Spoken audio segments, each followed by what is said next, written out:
नमस्कार, मैं हूं आपका अपना ज्योतिषी हनुमान मिश्रा और आप देख रहे हैं एस्ट्रोसेज टीवी। मित्रों, जैसा कि आप जानते हैं कि 15 अगस्त 2013 को अपने भारत देश को आज़ाद हुए 66 साल हो जाएंगे। यानी कि भारत जो है वो 67वें साल में प्रवेश कर जाएगा। इन सालों में भारत कुछ विशेष उपलब्धियां तो हासिल नहीं कर पाया, फिर भी हम कहते हैं कि हमारा देश महान है, हम तरक्की किए हैं। हालांकि यहाँ के राजनेता इतने पर भी कुछ विशेष अचीवमेंट ना होने के बावजूद भी बड़ी बड़ी डींगे हाँक रहे हैं, खुद की पीठ थपथपा रहे हैं। पर सच्चाई हम सबको मालूम है।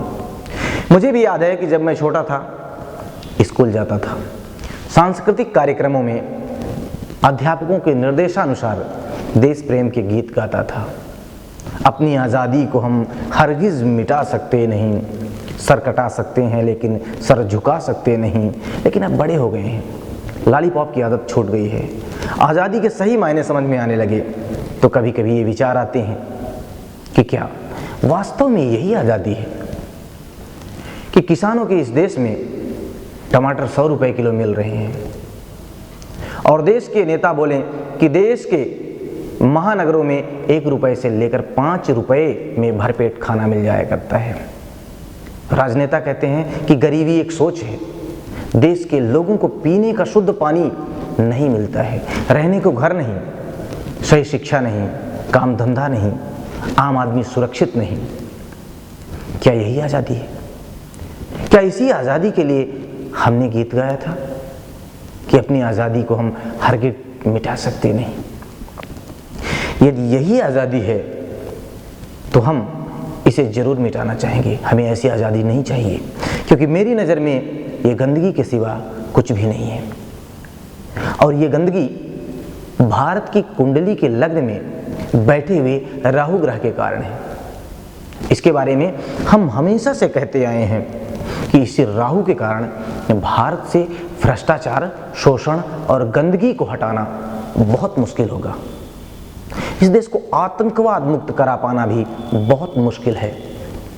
जैसे मुश्किल या यूं कहें कि असंभव जैसी स्थिति, जैसा कि आप आज़ाद भारत की कुंडली में देख सकते हैं।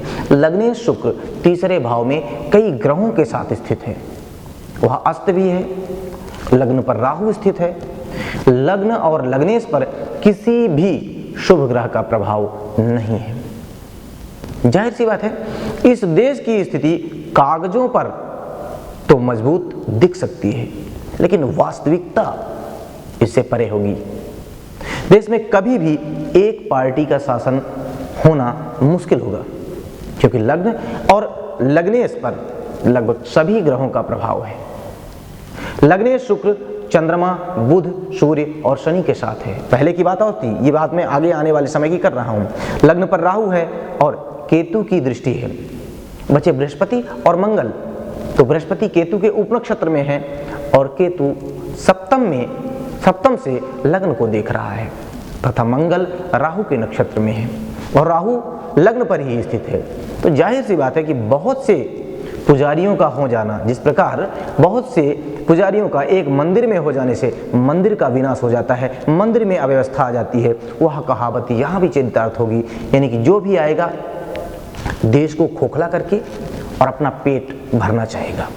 हाँ, ये बात अलग है कि कुछ ऐसे ग्रह हैं जिन पर राहु का नकारात्मक प्रभाव होने के बाद भी वो कुछ अच्छे परिणाम दे सकते हैं।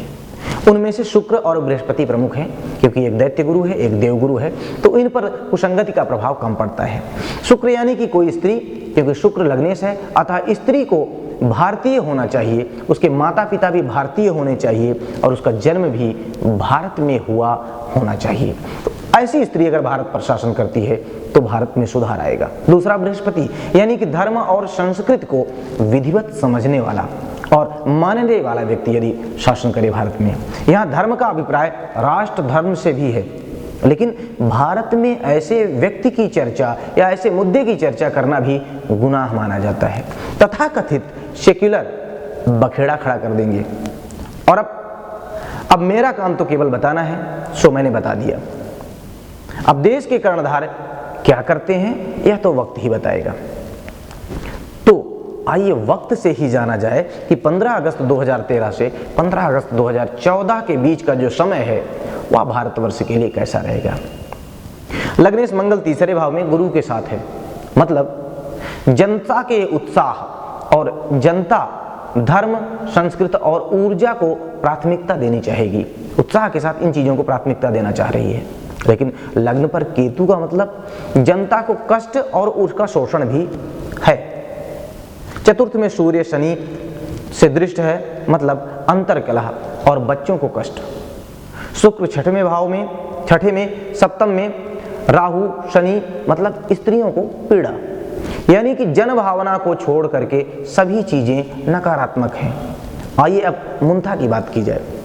इस वर्ष मुंथा अष्टम भाव में स्थित है, अतः पड़ोसी राष्ट्र चोरी छिपे हमारे देश में सेंध लगाने की कोशिश करते रहेंगे। देश के अंदर धर्म और धन का नाश होने वाली स्थितियां निर्मित होंगी।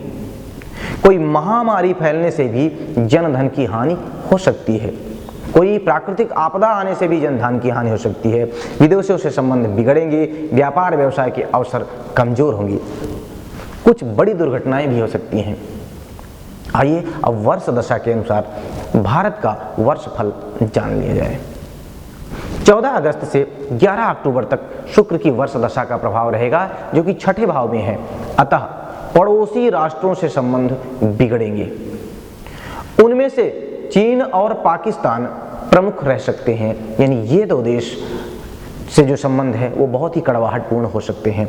उनकी ओर से घुसपैठ होने की संभावना बन रही है। नेताओं में आपसी आरोप प्रत्यारोप गरमाएगा, स्त्रियों को कष्ट रह सकता है। और 11 अक्टूबर से 30 अक्टूबर तक सूर्य की दशा रहेगी, जो कि चतुर्थ भाव में स्थित है, अतः आंतरिक कलह जोरों पर होगी, घरेलू कलह जोरों पर होगी, जनता कष्ट का अनुभव करेगी, कृषि और पशुओं का नुकसान होगा, बेरोजगारी भी लोगों की परेशानी का एक मुद्दा बनेगी। 30 अक्टूबर से 29 नवंबर तक चंद्रमा की दशा रहेगी और चंद्रमा इस साल की कुंडली में अष्टम भाव में है, अतः बुखार तथा जल से संबंधित बीमारियां लोगों को पीड़ित कर सकती हैं। क्षेत्रवाद की परेशानियां भी उभर कर सामने आएंगी, देश को और भी बांटने का प्रयास किया जाएगा। 29 नवंबर से 20 दिसंबर तक मंगल की दशा रहेगी और मंगल दूसरे भाव में स्थित है, अतः उद्योग धंधों को प्रभावित करने वाली स्थितियां निर्मित होंगी। देश में कहीं कहीं पर दंगे हो सकते हैं।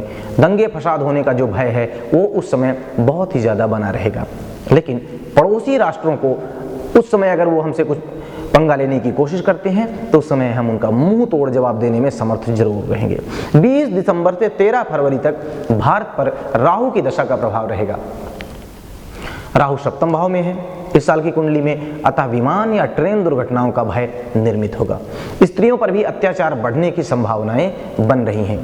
13 फरवरी से 3 अप्रैल तक भारत पर गुरु की दशा का प्रभाव रहेगा और वर्ष कुंडली में गुरु छठे भाव में स्थित है, अतः लोगों में असंतोष रहेगा। लेकिन धन धान्य में अपेक्षाकृत बढ़ोतरी होगी, या ये कहें कि रुपए का मूल्य डॉलर या अन्य जो मुद्राएं हैं उनकी तुलना में बेहतर होगा। इससे लोगों में कुछ राहत आएगी। धर्म और संस्कृति को लेकर लोग जागरूक होंगे।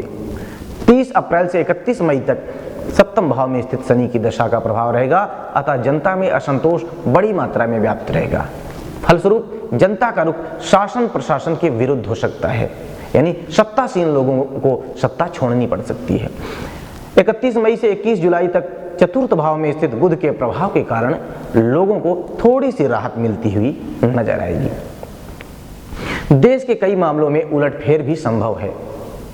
कई उच्च अधिकारियों के तबादले इस अवधि में हो सकते हैं और 21 जुलाई से 12 अगस्त तक प्रथम भाव में स्थित केतु के प्रभाव के कारण जनता को कष्ट संभव है। जनता इस समय कष्ट का अनुभव करेगी। भारतीय जनता इस समय व्यथित रहेगी। देश में कुछ विरोधी ताकतें सक्रिय होने का प्रयास करेंगी। 12 अगस्त से 15 अगस्त तक छठे भाव में स्थित शुक्र की दशा का प्रभाव रहेगा, अतः विषम परिस्थितियों पर अंकुश पाने का प्रयास रंग लाएगा और स्थितियां पहले की तुलना में काफी बेहतर होंगी। यानी कि सारांश यह है कि लगभग मई के महीने तक देश में काफ़ी कुछ उथल पुथल बनी रहेगी, देश को उथल पुथल का सामना करना पड़ेगा और उसके बाद स्थितियां थोड़ी सी बेहतर होंगी, यानी कि यह साल भारतवर्ष के लिए अधिक अनुकूल नहीं रहेगा। ऐसी स्थिति में देश की जनता, शासन और प्रशासन को भारत का विशेष ध्यान रखने का प्रयास करना चाहिए। हम सभी भारतीयों का प्रयास यही होना चाहिए कि देश में शांति बरकरार रहे और जो बाहरी शक्तियां हैं वो हमें परेशान ना करनी पाएँ, इसके लिए हमें सजग और तैयार भी रहना चाहिए। हमारी शुभकामनाएं देशवासियों के साथ सदैव से हैं। नमस्कार।